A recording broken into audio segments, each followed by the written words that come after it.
بسم الله الرحمن الرحيم. الحمد لله نحمده ونستعينه ونستغفره ونؤمن به ونتوكل عليه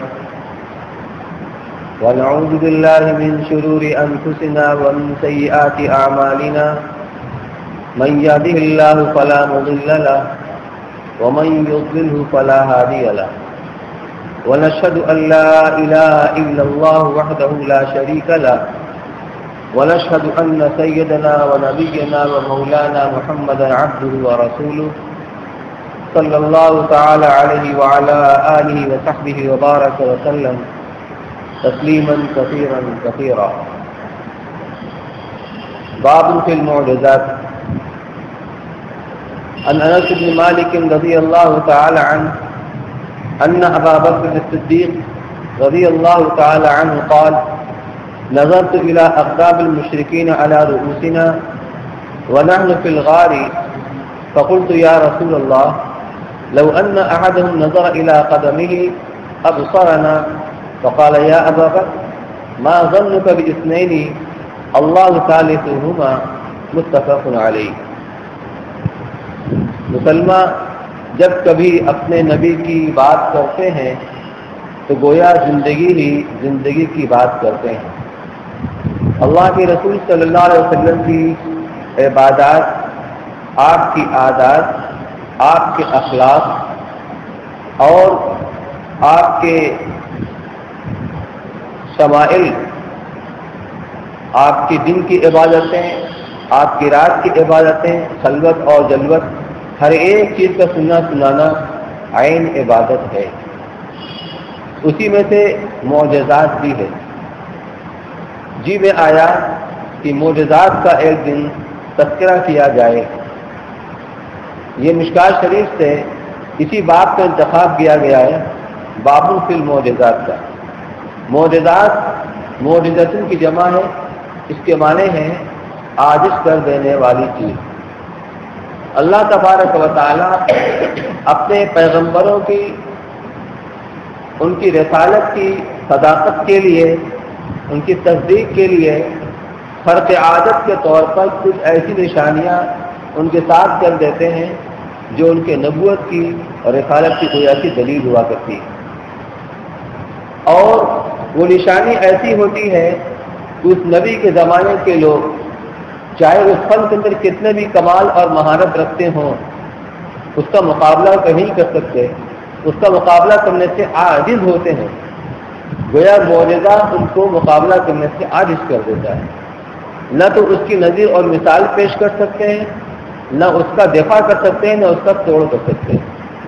اگر نبی کے ہاتھ پر ایسی چیز بطور خرق عادت کے ظاہر ہوتی ہے اسے معجزہ کہتے ہیں، اور اگر ولی کے ہاتھ پر ظاہر ہوتی ہے تو اسے کرامت کہتے ہیں. اس کے مقابلے میں جادو اور سحر آتا ہے، مثل رجم، جادو، سحر، جو بھی آپ کہہ لیں، وہ ایک الگ چیز ہے. معجزہ کا کوئی ظاہری سبب نہیں ہوتا، لیکن جادو کا ظاہری سبب ہوتا ہے. یہ الگ بات ہے، کوئی سبب مخفی ہوتا ہے، لوگوں کے سامنے نہیں ہوتا، لیکن جادو بہرحال جادو ہوتا ہے. اسی لیے جب موسیٰ علیہ السلام کے مقابلے کے لیے فرعون نے اپنی حکومت، یعنی اپنے سلطنت میں جو بڑے بڑے ماہرین تھے، جادو کے فن کے امام تھے، ان کو منتخب کر کے اکٹھا کیا مقابلے کے لیے، اور ایک بڑے میدان کے اندر اکٹھا کیا گیا. تفسیر روایت کے اندر آتا ہے کہ یہ ہزاروں کی تعداد میں جادوگر تھے اور سب کے پاس رسی اور لاٹیاں تھیں. جب انہوں نے موسیٰ علیہ السلام کو دعوت دی کہ پہلے آپ اپنا معجزہ دکھائیں گے یا پہلے ہم اپنا کرتب دکھلائیں، تو موسیٰ علیہ السلام نے کہا نہیں، پہلے تم اپنا کرتب دکھلاؤ. گویا ان کے اوپر رعب ڈالنے کے لیے کہ ہم ہر طرح مقابلے کے لیے تیار ہیں، تم جو کر سکتے ہو کرو. تو جب انہوں نے اپنی رسیاں اور لاٹیاں زمین پر ڈالی ہیں تو سانپ بن کر رینگنے لگی، تو پورا میدان اس سانپ سے بھر گیا. تو دیکھنے والے کو نظر یہ آ رہا تھا کہ سانپ چاروں طرف دوڑ رہے ہیں، چل رہے ہیں، پھکار مار رہے ہیں. اور پورے یعنی ملک کے اطراف سے لوگ آئے تھے دیکھنے کے لیے اس مقابلے کو. پھر انہوں نے سب کو جمع کیا تھا. تو موسیٰ علیہ السلام کو اس وقت یہ ڈر محسوس ہوا کہ اگر میں اپنا معجزہ دکھاتا ہوں، اپنی لاٹھی کو میں اگر ڈالتا ہوں وہ اژدہا بنے گا، وہ بھی ساتھ ہی ایک قسم ہوئی، تو جادو اور سانپ کے فرق کیا رہ جائے گا؟ فَأَوْجَسَ فِي نَفْسِهِ خِيفَةً موسیٰ علیہ السلام کو اپنے جی کے اندر دل کے اندر خوف اور ڈر محسوس ہوا۔ ڈر ان سانپوں سے نہیں تھا، وہ کیا کریں گے، ڈر یہ تھا کہ لوگ کیسے فرق کر پائیں گے معجزہ اور سانپ کے اندر۔ تو اللہ تعالیٰ نے فرمایا فَأَوْجَسَ فِي نَفْسِهِ خِيفَةً موسیٰ قُلْ لَا تَخَفْ، ہم نے کہا موسیٰ ڈرو نہیں، وَأَلْقِ مَا فِي يَمِينِكَ، جو تمہارے ہاتھ میں اس کو ڈال دو، تَلْقَفْ مَا صَنَعُوا، جو کچھ ان جادوگروں نے سوانگ رچا ہے، کیونکہ حقیقی سانپ نہیں ہے، یہ صرف نظر بندی ہے۔ تلقف ما صنعوا، جو کچھ انہوں نے سوانگ رچا ہے جو سانپ کی شکل میں نظر آ رہا ہے، سب کو نگل لے گا، ہڑپ کر لے گا۔ چنانچہ ایسا ہی ہوا، جب موسیٰ علیہ السلام نے اپنا عصا ڈالا تو اژدہا بن کر ایک طرح سے سب کو نگلتا چلا گیا۔ جادوگر جانتے تھے کہ جادو کا سانپ کسی کو نگل نہیں سکتا، اس لیے وہ یقین کر بیٹھے کہ اللہ کے سچے نبی ہیں، اور اسی بنیاد پر وہ سب کے سجدے کے گر گئے اور موسیٰ علیہ السلام کو ایمان لے آئے۔ یہ معجزہ اور جادو کا فرق ہے۔ تو اللہ کے رسول صلی اللہ علیہ وسلم کے ہاتھوں کے بہت سارے معجزات ظاہر ہوئے ہیں، ہمیں بھی ان کو سننا چاہیے۔ پہلی روایت جو میں نے آپ کے سامنے پیش کی ہے، راوی ہیں انس بن مالک رضی اللہ تعالیٰ عنہ، اور فرماتے ہیں کہ ان ابا بکر صدیق قال نظرت الی اقدام المشرکین، یہ اس وقت کا واقعہ ہے جب مکہ مکرمہ میں مسلمانوں کو رہنا دوبھر ہو گیا، مشرکین کی طرف سے طرح طرح کے مظالم توڑے جا رہے تھے، تو اللہ کے رسول صلی اللہ علیہ وسلم نے مسلمانوں کو حکم دیا کہ حبشہ چلے جائیں۔ بہت سے تو حبشہ چلے گئے اور کچھ جو ہے تو 2-4 اس طرح کر کے فردن 2-4 کے ساتھ ساتھ مدینہ کی طرف ہجرت کر گئے۔ جب اللہ کے رسول صلی اللہ علیہ وسلم کو ہجرت کا حکم ملا تو آپ نے حضرت ابوبکر کو ساتھ میں لیا ہجرت کرنے کے لیے، اور اپنے بستر کے اوپر حضرت علی رضی اللہ عنہ سے کہا کہ تم یہاں پر سو جاؤ۔ ہوا یہ کہ مشرکین نے مشورہ کر کے طے کیا تھا ہر قبیلے کا ایک نوجوان ننگی تلوار لے کر آپ کے دروازے پر کھڑا رہے گا، اور جیسے ہی آپ صبح گھر سے نکلیں گے سب ایک بارگی آپ پر حملہ کریں گے تو یہ بنو ہاشم کس سے بدلہ لیں گے۔ یہ ان کی پلاننگ تھی، اور اللہ تعالیٰ بھی سب جانتا ہے۔ چنانچہ ہجرت کا حکم ہوا اور آپ اپنے بستر پر علی رضی اللہ عنہ کو کہا تم یہیں پر سو جاؤ، اور جتنے لوگوں کی امانتیں ہیں صبح تک کی امانت دے کر کے لوٹا کر کے تم مدینہ میرے پاس چلے آنا۔ یعنی اس حالت میں بھی آپ کے جانب دشمن تھے، اس کے باوجود آپ کے پاس امانت رکھواتے تھے۔ آپ کا لقب الامین الصادق انہوں نے رکھا تھا، انہوں دشمنوں نے رکھا تھا، تو امانت تک کی واپس کر کے تم مدینہ چلے آنا۔ جب آپ وہاں سے نکلے ہیں تو سب کے طرف پر آپ خاک ڈالتے ہوئے نکلے ہیں اور کسی کو نظر نہیں آیا، اللہ نے سب کی آنکھوں میں پردہ ڈال دیا۔ اس کے بعد آپ ابوبکر رضی اللہ تعالیٰ کو لے کر کے چلے ہیں، اور تقریباً 3.5 میل کے فاصلے پر مکہ مکرمہ سے یعنی بیت اللہ شریف سے 3.5 میل کے فاصلے پر جبل ثور ہے، وہاں جو سب سے اونچی چوٹی کے اوپر جو غار تھی اس غار کے اندر آپ تشریف لے گئے۔ جو لوگ حج کرنے گئے ہیں، اور ایک تو جبل ثور ہے، ایک جبل رحمت ہے۔ جبل رحمت کے اوپر غار حرا ہے جہاں آپ کو پہلی وہی نازل ہوئی ہے، وہاں بہت سارے لوگ پہنچ جاتے ہیں، لیکن وہاں سے نظر آتا ہے غار ثور کافی اونچائی کے اوپر ہے، چوٹی کے معنی وہاں پر نظر آتا ہے۔ اندازہ کیجیے کتنی مشقت پڑی ہوگی وہاں سے پہنچنے میں۔ اب جب مشرکین مکہ نے صبح دیکھا گھر کے اندر آئے، بجائے آپ کے علی رضی اللہ تعالیٰ عنہ تو آپے سے باہر ہو گئے غصے میں، جھنجھلاہٹ کے اندر، اور اعلان کیا گیا کہ ابوبکر رضی اللہ تعالیٰ عنہ اور حضور صلی اللہ علیہ وسلم دونوں جس حال کے اندر ملے، زندہ یا مردہ کو پہنچ اللہ، اور دونوں کو بس 100 کو کا انعام رکھا گیا تھا۔ مکہ کے نوجوان چاروں طرف تلاش کرتے پھر رہے تھے، لیکن آپ فوراً مکہ سے باہر نہیں نکلے بلکہ اس غار سے جا کر پھر کوش ہو کے چھپ گئے۔ ابوبکر رضی اللہ تعالیٰ جب وہاں تک پہنچے ہیں تو کہا یا رسول اللہ آپ یہیں پر توقف فرمائیے، میں اندر جا کر غار کو صاف کر دوں۔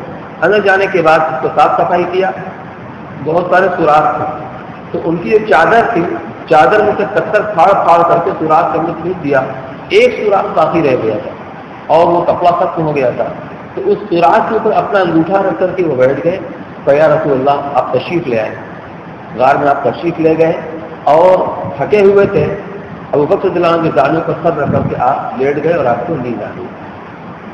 ادھر مشرکین مکہ پیچھا کرتے کرتے ان کے جو قیافہ شناس تھے, یعنی اس لائن کے انتہائی ماہر تھے, نشانات قدم سے پہچان لیتے تھے کہ چلنے والا کس طرف گیا ہے, کہاں تک گیا ہے.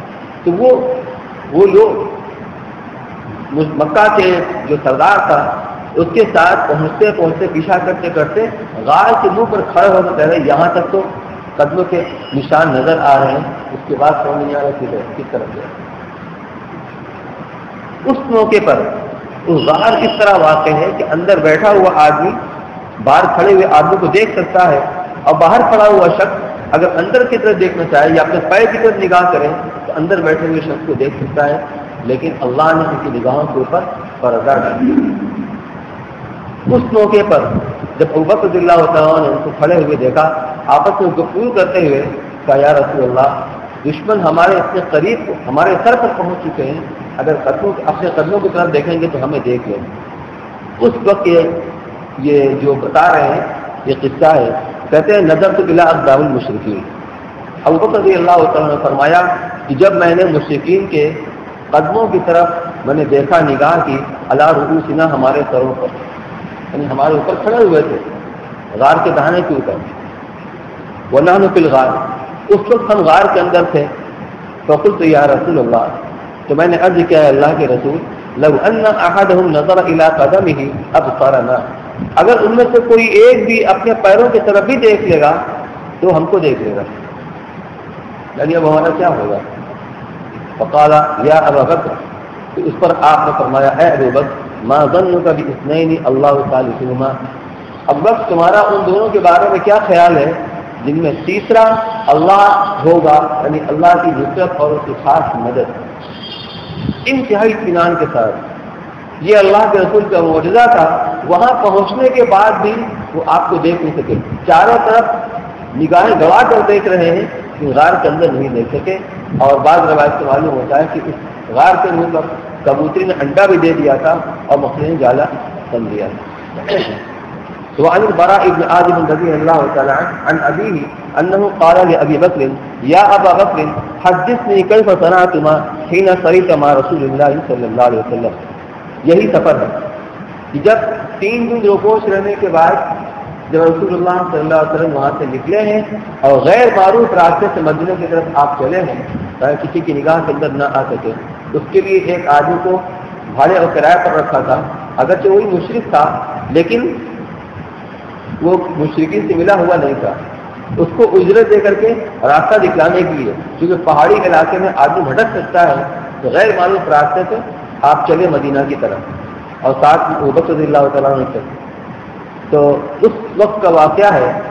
تو براء ابن عازب رضی اللہ تعالیٰ عنہ اپنے والد عازب رضی اللہ تعالیٰ عنہ سے نقل کرتے ہیں, وہ فرماتے ہیں کہ انہوں نے ابو بکر رضی اللہ تعالیٰ عنہ سے اس قصے کو معلوم کیا کہ جب آپ غار ثور سے نکل کر کے اتر کر کے جب آپ مدینہ کی طرف چلے ہیں تو راستے میں کیا قصہ پیش آیا, آپ اس کی سرگزشت ہمیں سنائیے. یہ انہوں نے پوچھا. حدثنی کیف صنعتما حین صریت مع رسول اللہ صلی اللہ علیہ وسلم, جب تم ہجرت کے سفر میں اللہ کے رسول کے ساتھ چلے تو راستے میں کیا کیا قصہ پیش آیا ہم کو بتائیے. قال اسرینا لیلتنا ومن الغد, اس پر ابو بکر صدیق رضی اللہ تعالیٰ نے فرمایا ہم پوری رات چلتے رہے, یعنی اس غار سے نکلے ہم رات کے وقت میں احتیاطاً اور پوری رات چلتے رہے. ومن الغد, اور اگلا دن بھی چلتے رہے. عرب کے علاقوں میں دھوپ بہت تیز ہوتی ہے, بہت تیز. آج بھی جو حجاج کرام آتے ہیں تو آپ لوگ دیکھتے ہوں گے ان کا رنگ بدل جاتا ہے دھوپ کی تیزی کی وجہ سے. تو عموماً وہاں کے لوگ دن کو نکلتے نہیں, دن کو آرام کرتے ہیں, اور جب سورج ڈھل جاتا ہے تب وہ نکلتے ہیں. تو سفر رات کو کرتے تھے اور اخیر شب میں وہ پڑاؤ کرتے تھے, آرام کرتے تھے. تو صبح بھی چلتے تھے, جب سورج بلند ہوتا تھا تو پھر کہیں پڑاؤ کر لیتے تھے, دھوپ کو نہیں چلتے تھے. تو گویا پوری رات چلے اور دن کا کچھ حصہ چلے. حتیٰ قام قائم الظہیرۃ, یہاں تک کہ سورج بالکل سر کے اوپر آ گیا. کھڑی دوپہریہ اور اس کو بولتے ہیں, کھڑی دوپہریہ آ گئی. وہ خلط طریق, جب کھلی دوپہریا آ گئی تو دھوپ میں لوگ چلتے پھرتے نہیں تھے، تو لوگوں کا چلنا پھرنا بند ہو گیا اور راستہ بالکل سنسان ہو گیا، خلق طریق، راستہ خالی ہو گیا. لا یمر فیہ احد، کوئی بھی آتا جاتا ہوا نظر نہیں آ رہا تھا. فرفیت بنا صخرۃ طویلۃ، کہ کیا دیکھتے ہیں کہ ایک چٹان جو ہے، لمبی چٹان ہمارے سامنے نظر آئی. لہا ظل، کہ اس کا سایہ نظر آ رہا تھا، یعنی دھوپ سے بچنے کے لیے اس چٹان کا سایہ بھی اس کے دامن میں نظر آ رہا تھا. لم یأت علیہ الشمس، ابھی اس پر دھوپ نہیں آئی تھی. پہاڑ کی کوٹ میں جو پہاڑ کا سایہ تھا وہاں تک ابھی دھوپ نہیں آئی تھی. فنزلنا عندہا، تو ہم نے مناسب جگہ سمجھ کر کے وہاں ہم نے پڑاؤ کیا. وسویت للنبی صلی اللہ علیہ وسلم مکانا بیدی، اور میں نے ایک جگہ مناسب دے کر کے اللہ کے رسول صلی اللہ علیہ وسلم کے آرام کی خاطر جگہ کو ذرا سا صاف ستھرا کیا. شکر وغیرہ سنگریزے ہوتے ہیں ان کو جھاڑ بٹول کر کے اس کو ہم نے استوار کے ہموار کیا اپنے ہاتھوں سے. ینام علیہ، تاکہ آپ وہاں پر سو جائیں. وہ بسط علیہ فروتن، اور میں نے زمین صاف ستھری کر کے ہموار کر کے اس پر میں نے اپنی پوستین کو بچھا دیا. پوستین سمجھ جیسے جو ہم جیکٹ پہنتے ہیں، جیکٹ کی طرح کوئی کپڑا ہوتا ہے، اس پر ہم نے بچھا دیا. وقلت لم یا رسول اللہ، اور بچھانے کے بعد میں عرض کیا اللہ کے رسول اب آپ تشریف لائیں اور آپ سو جائیں. وَأَنَا أَنْفُذُ مَا حَوْلَكَ، اور میں ذرا نگاہ رکھتا ہوں دائیں بائیں حالات کے اوپر، اطراف کے اوپر، کوئی ٹو میں تو نہیں آ رہا ہے، کوئی جاسوسی تو نہیں کر رہا ہے، کوئی ہمارے پیچھے تو نہیں آ رہا ہے. تو ذرا حالات کی خبر لینے کے لیے، نگرانی کرنے کے لیے میں ذرا چاروں طرف دیکھتا ہوں، آپ سو جائیں. فناما، چنانچہ رسول اللہ صلی اللہ علیہ وسلم سو گئے. وخرجت انفذ ما حوله، اور میں وہاں سے نکل کر کے دائیں بائیں اور چاروں طرف کے حالات کو نظر رکھنے لگا، دیکھنے لگا کہ کیا ہو رہا ہے کیا نہیں ہو رہا ہے. فاذا انا براع مقبل، تو کیا دیکھتا ہوں کہ سامنے سے ایک چرواہا چلا آ رہا ہے. چرواہا جو بکریوں کے لیے ہوتا ہے ریوڑ کو، اور چلا آ رہا ہے. قلت افی غنمک لبن، تو میں نے اس سے پوچھا ارے بھائی تمہارے بکری میں دودھ بھی ہے، یعنی دودھ مل سکتا ہے؟ قال نعم، اس نے کہا مل جائے گا. قلت افتعلم، تو میں نے اس سے پوچھا کہ کیا تم دودھ دو لو گے، دودھ نکال لو گے بکری کا؟ قال نعم، اس نے کہا میں یہ بھی کر لوں گا. فاخذ شاتا، یہ کہہ کر اس نے ایک بکری پکڑی. فحلب فی قاب کسبۃ من لبن، چنانچہ اس نے ایک لکڑی کے پیالے میں دودھ کو دوہا. ومعی اداوۃ، میرے ساتھ ایک چھاگل تھی. چھاگل کہتے ہیں جسے وہ مشق جانتے ہیں؟ مشق، بکری کی کھال ہوتی ہے پوری، اور اس کے ہاتھ پیر اس پر گویا کی چمڑا باندھ کر کے اور اس کو بندھن بنا لیا جاتا ہے لٹکانے کے لیے. اور جو گردن والا حصہ ہوتا ہے وہ بطور منہ کے پکڑے رہتے ہیں. اندر جو چیز ہوگی نکالنا ہوتا ہے اس کو ذرا لوز کرتے ہیں، نکال لیتے ہیں، پھر اس کو باندھ دیتے ہیں. تو یہ چھوٹی چھاگل، یہ سمجھ لیجیے کہ یہ جھولے کی طرح سے کوئی چیز تھی. تو میرے ساتھ ایک چھاگل تھی. حملت والے نبی صلی اللہ علیہ وسلم یرتوی فیہا یشرب ویتوضا، میں نے اس مقصد کی خاطر اپنے ساتھ اس کو لے لیا تھا کہ اللہ کے رسول صلی اللہ علیہ وسلم کو پانی پینے کی ضرورت ہوگی یا وضو کرنا ہوگا تو اسی سے اپنی ضرورت پوری کریں گے.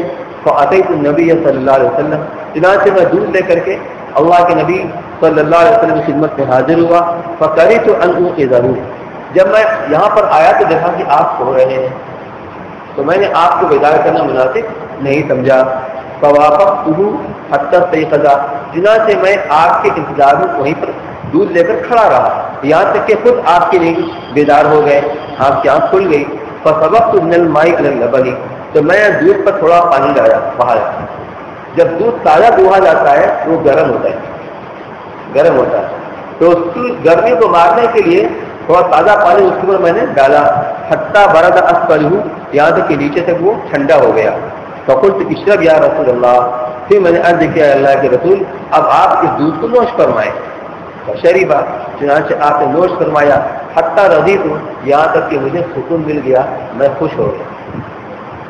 کسی کا مقتدی، کسی کے استاد شیخ جو بڑے ہوتے ہیں، جب ان کو راحت مل جاتی ہے تو ان کو راحت ملنے سے اس خادم کو بھی راحت مل جاتی ہے. اس کو کہا حتی رضیت، میں خوش ہو گیا، مجھے سکون مل گیا، مجھے راحت مل گئی.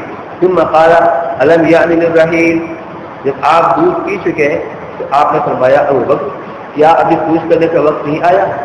چونکہ دھوپ بہت تیز تھی، وہاں پڑاؤ کر لیا تھا، تو آپ نے انداز سے پوچھا کہ کیا ابھی چلنا ہے آگے، ابھی سفر جاری رکھنا ہے؟ قلت بلا، میں نے عرض کیا ہاں کیوں نہیں، وقت ہو گیا۔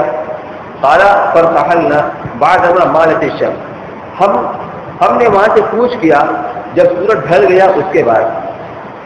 واتبعنا سراقة بن مالک، ابھی ہم نے اپنا سفر وہاں سے شروع کیا ہی تھا کہ ہمارے پیچھے پیچھے سراقہ ابن مالک آ گیا۔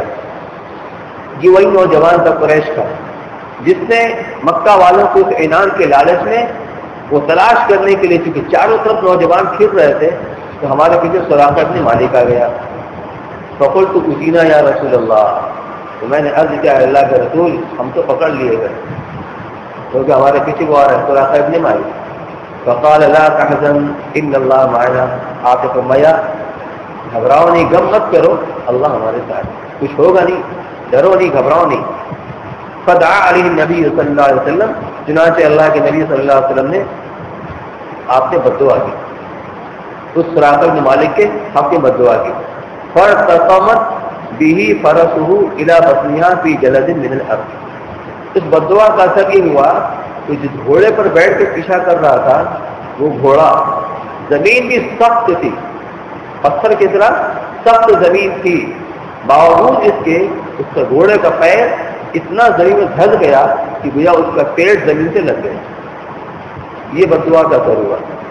فقال انی اراکما دعوتما علیہ، اس پر اس نے کہا مجھے یقین ہے کہ آپ نے میرے حق میں بددعا کی ہے، اس لیے یہ صورتحال پیش آئی ہے۔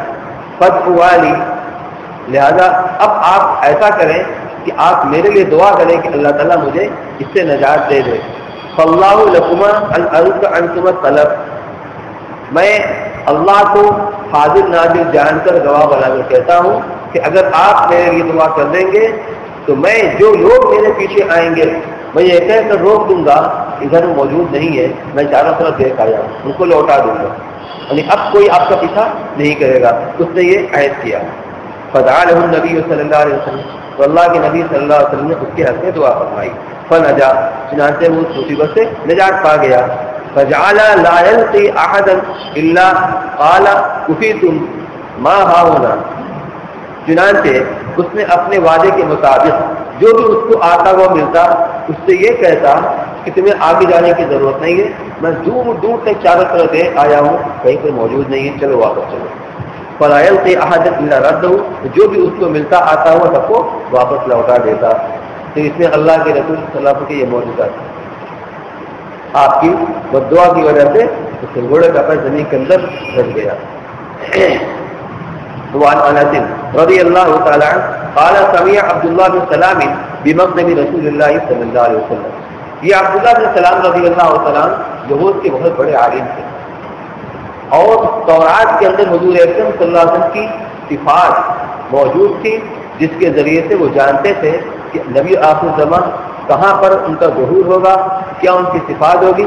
اچھی طرح قرآن کہتا ہے یعرفونہم کما یعرفون ابناءہم، وہ صفات کے ذریعے سے ایسا آپ کو پہچانتے تھے جیسا آدمی اپنی اولاد کو پہچانتا ہے، کہ لاکھوں کے اندر آپ اپنے بچوں کو پہچان لے گا، غلطی نہیں کرے گا پہچاننے۔ یہ عبداللہ بن سلام رضی اللہ تعالیٰ یہود کے بڑے عالم تھے، انہوں نے بھی سن رکھا تھا، اور یہ یہود کے مختلف قبائل یہاں جو آباد ہوئے تھے مدینہ میں، جس کا قدیم نام یثرب ہے، یہاں کے رہنے والے نہیں تھے، یہاں آ کر آباد ہوئے تھے، اسی لیے آباد ہوئے تھے۔ ان کو معلوم تھا وہ نبی جو آخر زمانے میں ظاہر ہوں گے ان کی ہجرت گاہ یہی جگہ ہوگی، یثرب ہوگی، جب وہ ظاہر ہوں گے تو اس پر ایمان لائیں گے۔ لیکن اب تک جتنے بھی نبی آتے رہے ہیں بنی اسرائیل کے اندر آتے رہے، تو آدم علیہ السلام کی تو صاحبزادہ تھے، اسماعیل علیہ السلام اور یعقوب علیہ السلام، یعقوب علیہ السلام کے بیٹے یہ اسحاق علیہ السلام، اسحاق علیہ السلام کے بیٹے یعقوب علیہ السلام، ان کا لقب تھا اسرائیل، اور ان کے جو 12 بیٹے ہوئے ان سے نسل ہوئی تھی، اس کو بنی اسرائیل کہتے ہیں۔ تو اللہ تعالیٰ نے ابراہیم علیہ السلام کے ساتھ یہ معاملہ فرمایا کہ جتنے بھی نبی آئے ان کے بعد سب انہیں کی نسل کے اندر آئے ہیں، لیکن بنی اسرائیل کے اندر آئے عیسیٰ علیہ السلام تک۔ یہ تنہا حضور اکرم صلی اللہ علیہ وسلم ہے جو بنی اسماعیل کا تشریف لائے ہیں۔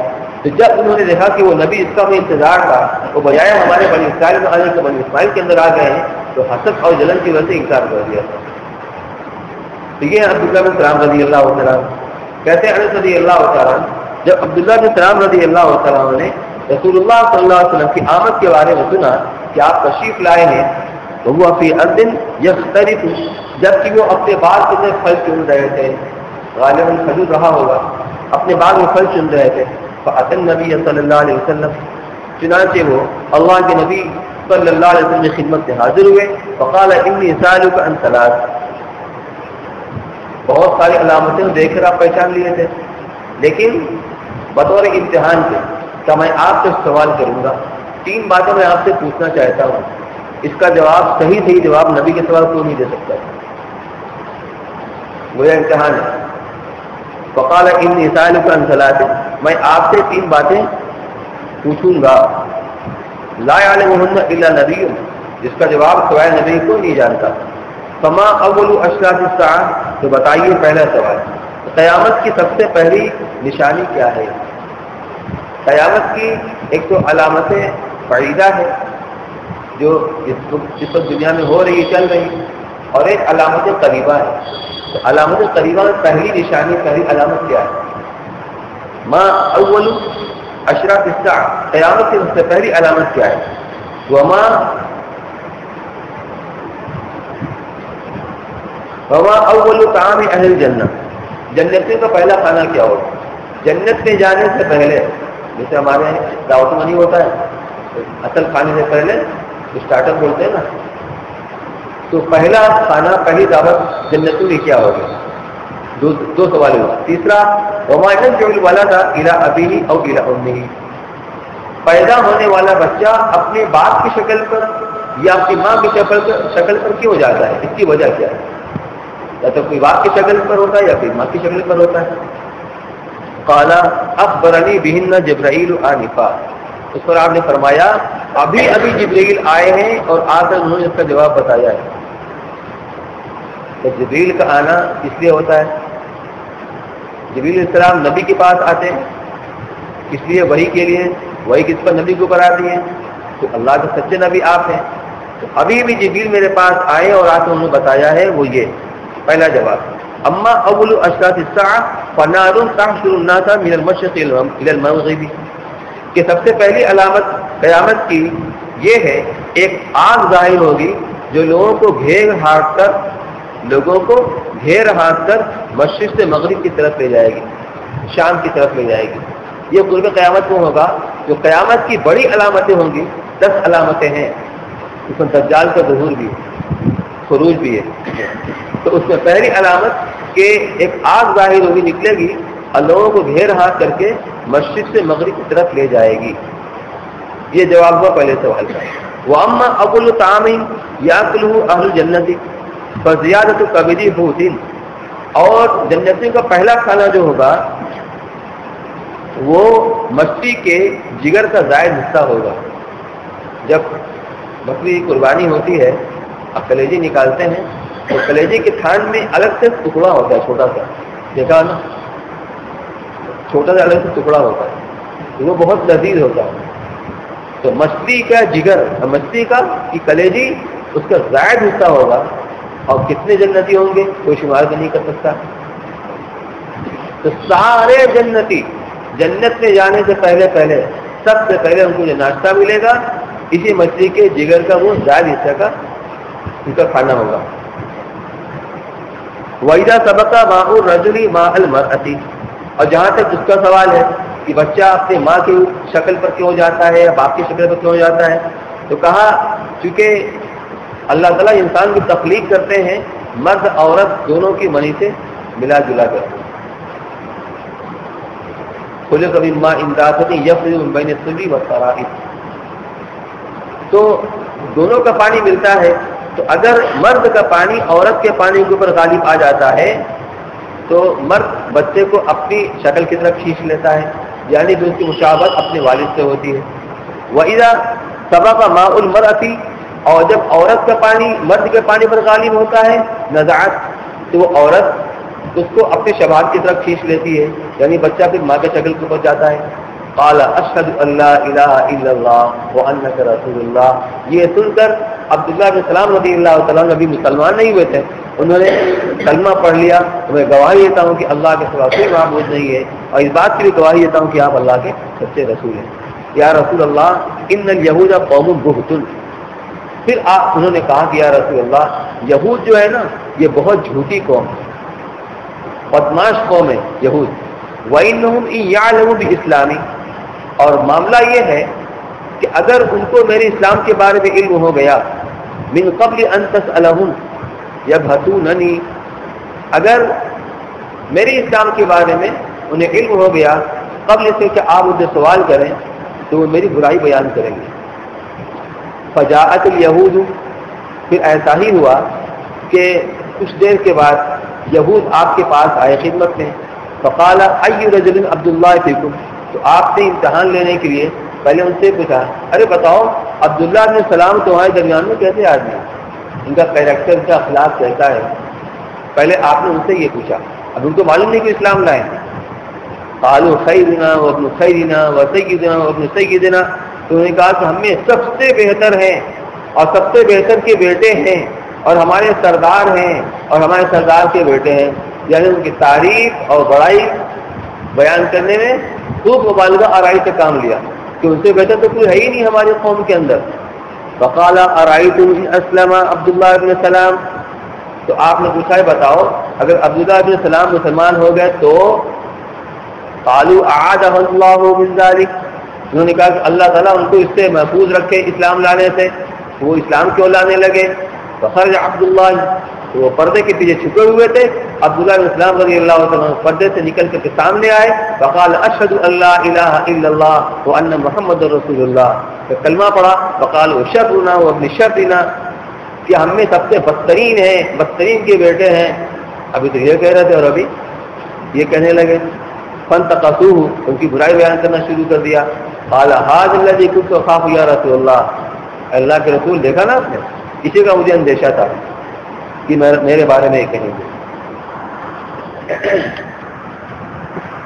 وعن جابر رضی اللہ تعالیٰ عنہ قال انا یوم الخندق نحفر، جابر رضی اللہ تعالیٰ عنہ کہتے ہیں کہ ہم خندق والے دن میں گڈھا کھود رہے تھے، خندق کھود رہے تھے، فعرضت قدیۃ شدیدۃ، اس درمیان میں ایک سخت چٹان سامنے آ گئی جو ٹوٹ نہیں رہی تھی۔ جو لوگ حج کرنے گئے ہیں آج سے 15-20 سال 25 سال پہلے، تو ایک جگہ ہے جس کو مساجد خمسہ کے نام سے جانا جاتا ہے، تو زیارت کرنے والے وہاں بھی لے جاتے ہیں، مساجد خمسہ۔ تو جبل صلاح کے دامن میں مساجد خمسہ ہے، وہاں 5 مسجدیں بنی ہوئی ہیں، اس طرح مسجد نہیں بنی ہوئی ہے، چھوٹی چھوٹی مسجد ہے کہ اس مسجد کے اندر اگر آدمی نماز پڑھنا چاہے تو 2 صف لگ سکتی ہے، 6-7 آدمی 8 آدمی ایک صف میں کھڑا ہو سکتے ہیں۔ تو وجہ یہ ہے کہ جہاں جہاں پہ ڈیوٹی لگی ہوئی تھی، جہاں حضور اکرم صلی اللہ علیہ وسلم کا پڑاؤ تھا اس کا نام تھا مسجد فتح، کہیں حضرت عمر رضی اللہ تعالیٰ عنہ کو اس کی ڈیوٹی لگی ہوئی تھی اس کا نام مسجد عمر، کہیں ابو بکر اللہ عنہ کی ڈیوٹی لگی ہوئی تھی اس کا نام تھا مسجد عمر ابو بکر، اور کہیں سلمان فارسی رضی اللہ تعالیٰ عنہ کی اس کا نام مسجد سلمان فارسی ہے۔ اب حکومت نے سب کو توڑ کر ایک بڑی مسجد بنا دی ہے خوبصورت، اس کا نام رکھ دیا مسجد سلمان فارسی۔ تو مشرکین مکہ نے یہودیوں کے ساتھ ساز باز کر کے، بلکہ یہودیوں نے ساز باز کی تھی، سازش کر کے مشرکین مکہ کو ملایا اور سارے مکہ والوں کو ملا کر کے اجتماعی حملہ کیا مدینے پر، مقصد ہے کہ مسلمانوں کی اینٹ سے اینٹ بجا دی جائے۔ اس موقع پر آپ نے مشورہ کیا کیا کرنا چاہیے، تو سلمان فارسی رضی اللہ تعالیٰ نے یہ رائے دی تھی کہ یا رسول اللہ ہمارے علاقے میں ایران کے اندر جب اس طرح کی صورتحال پیش آتی تھی، دشمن زیادہ طاقتور ہوتا تھا تو ہم خندق کھود کر اپنا دفاع کیا کرتے تھے۔ تو آپ نے اسرائیل کو فضل فرمایا اور ہر صحابی کے دل میں ایک حصہ لگ گیا کہ تمہیں اتنی خندق کی کھدائی کرنی ہے۔ اس کھدائی کے دوران میں ایک چٹان آ گئی جو ٹوٹ نہیں رہی تھی، فضاء النبی صلی اللہ علیہ وسلم، چنانچہ جو صحابہ کرام اس جگہ پر کھدائی کرنے کے لیے مامور تھے وہ آپ کے پاس آئے صورتحال سے واپس کرانے کے لیے، فقالوا هذه قدية ارزت في الخندق، اور کہا کہ یا رسول اللہ یہ ایک سخت چٹان نکل آئی جو ٹوٹ نہیں رہی ہے۔ فقال انا نازل، آپ نے فرمایا میں آ رہا ہوں، میں خود اتر کر دیکھتا ہوں کیا ہے۔ ثم قام، پھر آپ کھڑے ہوئے، ووقته معصوب بلهب حجر، جب آپ کھڑے ہوئے تو صحابہ نے دیکھا کہ آپ کے پیٹ کے اوپر بھوک کی وجہ سے پتھر بن رہا ہے. ولبثنا ثلاثة ایام لا نذوق ذواقا، جنگ کے دوران میں طاقت کی قوت کی ضرورت ہوا کرتی ہے، وہاں 3 دن سے فاقہ چل رہا تھا. فرماتے ہیں کہ ایک چکھنے تک کی کوئی چیز ہمیں چکھنے تک کی نوبت نہیں آئی تھی، کھانا دور کی بات ہے، 3 دن سے بھوکے تھے. فاخذ النبی صلی اللہ علیہ وسلم المیعولا، اللہ کے نبی صلی اللہ علیہ وسلم نے کدال ہاتھ میں لی، فضرب، اور اس سے ضرب لگائی، فعاد کثیبا احیلا، اس کا اثر یہ ہوا وہ چٹان جو ٹوٹ نہیں رہی تھی وہ بالو کی طرح سے، ریت کی طرح سے بکھر گئی اور بالو بالو ہو گئی. فن رفعت الى امراتی، جابر رضی اللہ عنہ جو راوی ہے فرماتے ہیں کہ یہ صورتحال دیکھ کر اور آپ کی بھوک کی شدت کو محسوس کر کے میں اپنی بیوی کے پاس آیا، کیونکہ مدینہ کے اطراف میں خندق کھودی جا رہی تھی. میں محلے کے اندر آیا شہر میں، فقلت هل عندك شيء، اور میں نے اس سے پوچھا یہ بتاؤ تمہارے پاس کچھ کھانے کی چیز بھی ہے؟ فإني رأيت بالنبي صلی اللہ علیہ وسلم خمسا شدیدا، کیونکہ میں نے اللہ کے نبی صلی اللہ علیہ وسلم کے اوپر بھوک کے آثار میں نے دیکھے ہیں، سخت بھوک کے آثار آپ کے اوپر. فأخرجت جرابا فيه طعام من شعير، یہ سن کر اس نے ایک تھیلی نکالی جس میں 1 سا جو تھا، تقریباً 3.5 سے. ولنا بہمۃ داجن، اور ہمارے پاس ایک بکری کا بچہ تھا یا بھیڑ تھا. فذبحتها، میں نے اس کو ذبح کیا. وطحنت الشعير، اور جو کا آٹا بنا کر اس کو پیسا گیا اور اس کو گوندا گیا. حتی جعلنا اللحم فی البرمۃ، یہاں تک کہ وہ بچہ ذبح کر کے اس کا گوشت ہم نے ہانڈی پر چڑھا دیا. ثم جئت النبی صلی اللہ علیہ وسلم، اور اس کے بعد میں بھاگا ہوا اللہ کے نبی صلی اللہ علیہ وسلم کی خدمت میں حاضر ہوا. فساررته، اور میں نے چپکے سے آپ کے کان میں کہا، فقلت یا رسول اللہ ذبحنا بہیمۃ لنا. صحابہ کرام کی تعداد سے بہت زیادہ تھی، تقریباً 1,500 کے قریب تھی، کم و بیش، تو سب تو کھا نہیں سکتے تھے. اس لیے میں چپکے سے آپ کے کان میں کہا کہ ہمارے پاس ایک بکری کا بچہ تھا، ہم نے اسے ذبح کیا ہوا ہے. وطحنت صاع من شعیر، اور تقریباً 3.5 سیر جو ہے اس کا ہم نے آٹا گوند رکھا ہے. فتعال انت ونفر معك، لہذا آپ اور آپ کے ساتھ چند اور دوسرے لوگ آ جائیں اور ہمارے یہاں کھانا تناول فرما لیں. فقال النبی صلی اللہ علیہ وسلم یا اہل الخندق ان جابر صنع سورا فحیا حلم بکم. انہوں نے چپکے سے کہا تھا کہ سب کو خبر نہ ہو. اللہ کے رسول صلی اللہ علیہ وسلم اعلان کروا دیا، او خندق والو، او صحابہ کرام، او خندق والو، چلو جابر نے تمہارے لیے کھانا تیار کیا ہے، تمہاری دعوت کی ہے. یا اللہ اب کیا ہوگا، ایک بکری کا بچہ ہے، ہزاروں آدمی کھانے والے. فحیا حلم بکم، لہٰذا چلو دعوت کھانے کے لیے چلو. فقال رسول اللہ صلی اللہ علیہ وسلم لا تنزلن برمتکم، آپ نے تاکید کی کہ جاؤ جا کر انتظام کرو، ہم لوگ پیچھے پیچھے آ رہے ہیں، لیکن اس کا دھیان رکھنا ہانڈی چولہے پر تو اتارنا مت، چولہے پر چڑھی ہوئی اس کو پکنے دینا.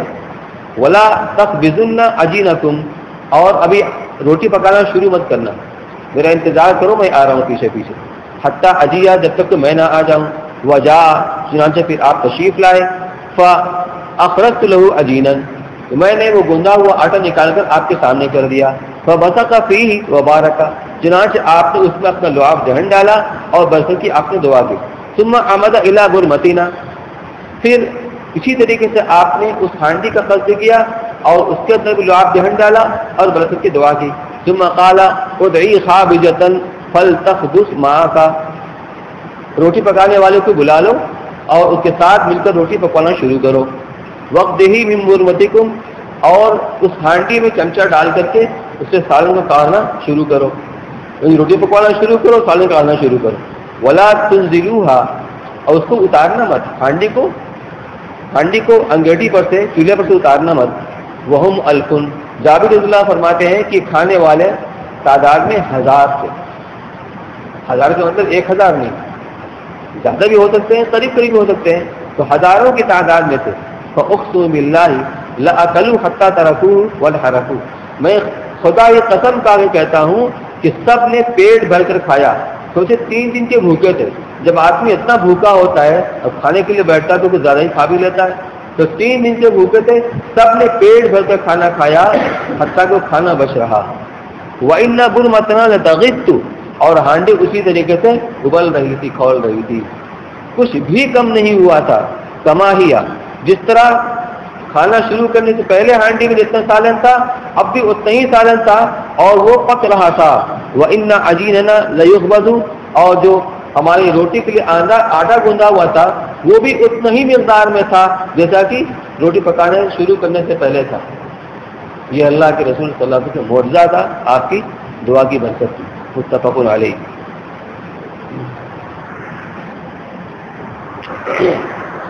عن جابر رضی اللہ تعالی عنہ قال عطش الناس یوم الحدیبیہ ورسول اللہ صلی اللہ علیہ وسلم بین یدیہ رکوۃ۔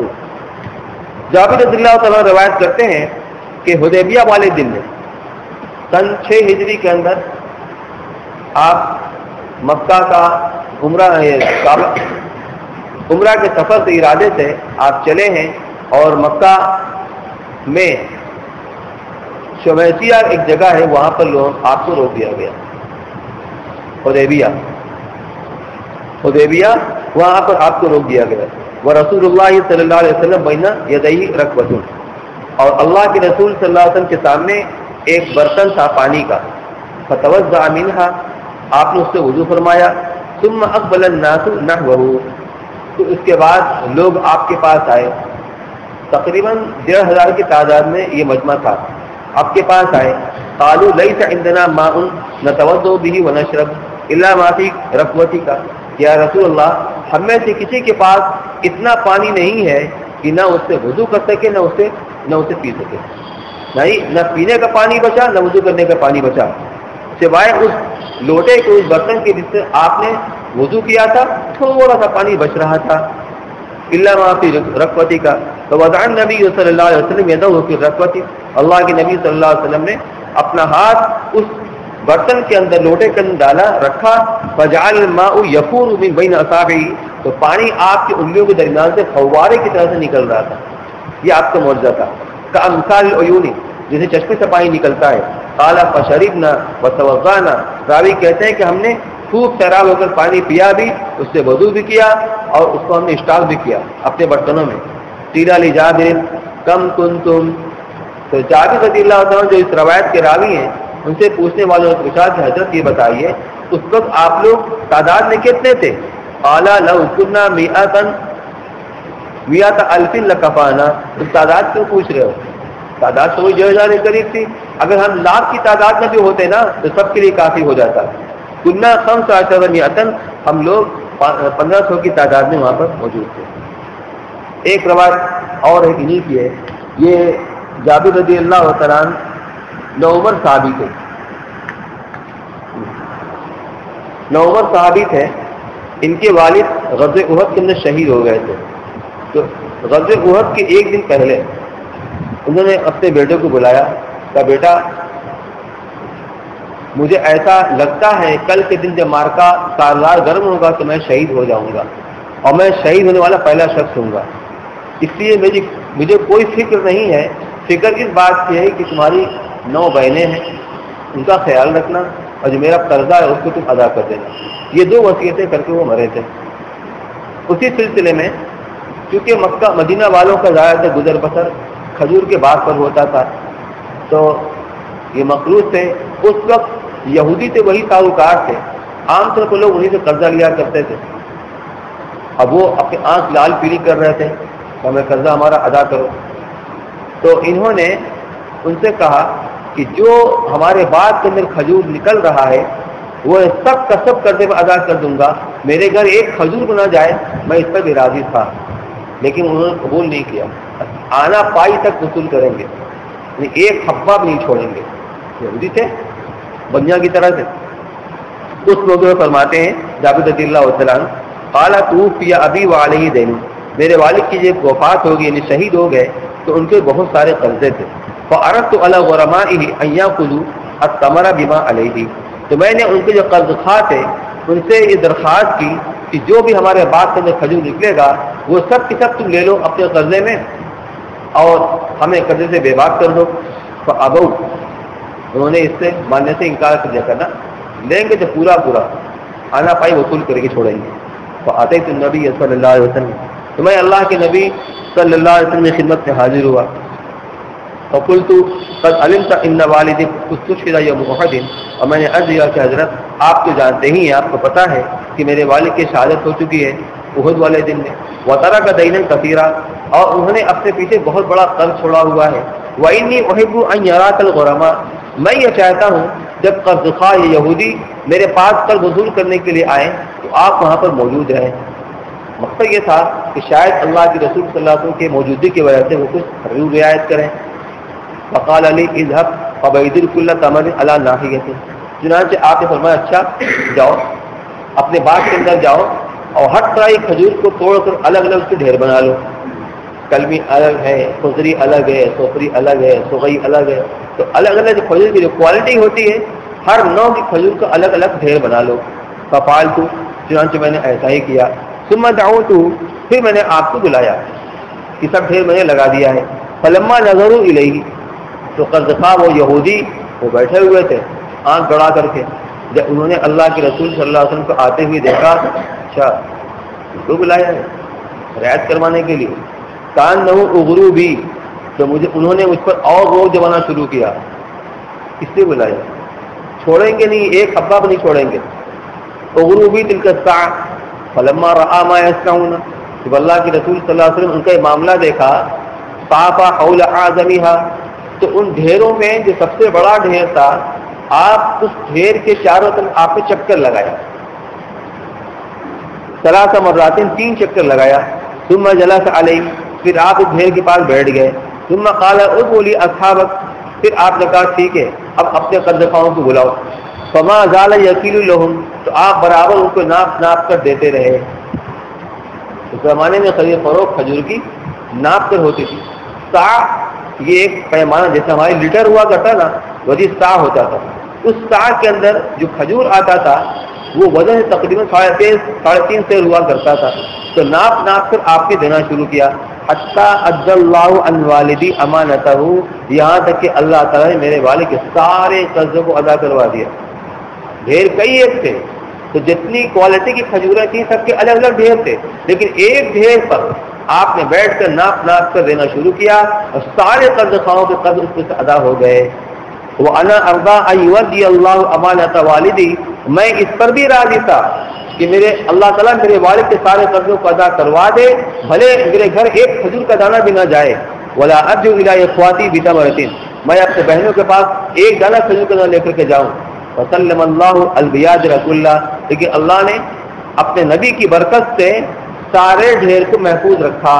وحتى انی انظر الى البيض الذي كان عليه النبي صلی اللہ علیہ وسلم كأن لم تنقص قبرة واحدة، یہی نہیں جس ڈھیر پر بیٹھ کر اللہ کے رسول صلی اللہ علیہ وسلم ان قرضخواہوں کے کھجوروں کو ناپ کر دے رہے تھے، لگتا تھا کہ ایک کھجور بھی اس پر کم نہیں ہوا ہے. یہ حضور اکرم صلی اللہ علیہ وسلم کے معجزات، تو میں نے مجاہد سمجھا کہ اس کا بھی بیان کسی دن ہو جائے.